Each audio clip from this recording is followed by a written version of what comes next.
السلام علیکم ورحمۃ اللہ وبرکاتہ۔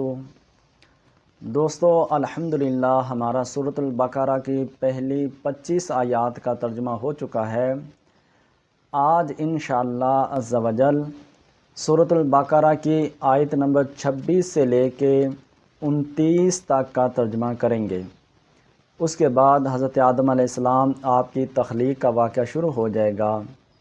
اسی وجہ سے آج صرف 4 آیات کا ترجمہ کریں گے۔ بسم اللہ الرحمن الرحیم۔ ان اللہ لا یستحیی ان یضرب مثلا، بے شک اللہ عز و جل نہیں حیا فرماتا کہ وہ مثال بیان کرے۔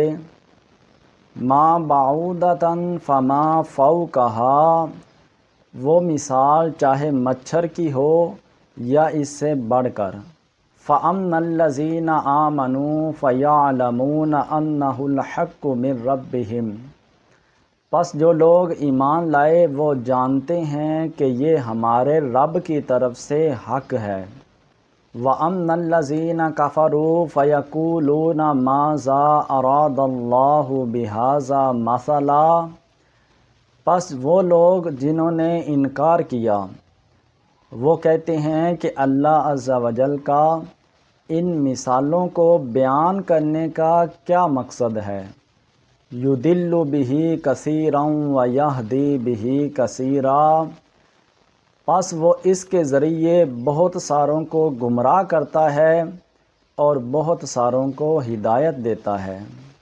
وَمَا يُضِلُّ بِهِ إِلَّا الْفَاسِقِينَ، وہ نہیں گمراہ کرتا مگر فاسق لوگوں کو۔ الَّذِينَ يَنقُضُونَ عَهْدَ اللَّهِ مِن بَعْدِ مِيثَاقِهِ، وہ لوگ جنہوں نے اللہ عز و جل کے وعدوں کو توڑا پختہ ہونے کے بعد۔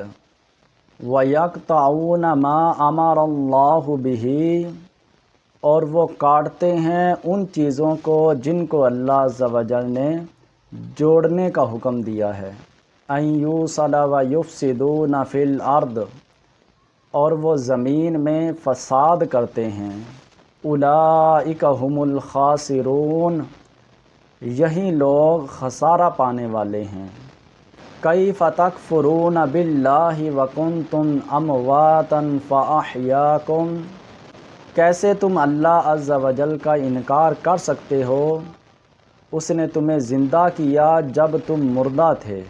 ثم یمیتکم ثم یحییکم ثم الیہ ترجعون، پھر وہ تمہیں دوبارہ مردہ کرے گا، اس کے بعد پھر زندہ کرے گا اور تم اسی کی طرف لوٹائے جاؤ گے۔ ھو الذی خلق لکم ما فی الارض جمیعا، وہی ذات ہے جس نے تمہارے لیے جو کچھ زمین میں ہے سب کا سب پیدا کیا۔ ثم استوی الی السماء فسواہن سبع سماوات، پھر وہ آسمان کی طرف متوجہ ہوا اور اس نے ٹھیک 7 آسمان بنا ڈالے۔ وَهُوَ بِكُلِّ شَيْءٍ عَلِيمٌ، اور وہ ہر چیز کو جاننے والا ہے۔ الحمدللہ آج ہمارا سورۃ البقرہ کی پہلی 29 آیات کا ترجمہ مکمل ہوا۔ اللہ عز و جل کی بارگاہ میں دعا ہے کہ اللہ عز و جل ہمیں قرآن پاک کو سمجھ کر اس پر عمل کی توفیق عطا فرمائے۔ آمین بجاہ النبی الامین۔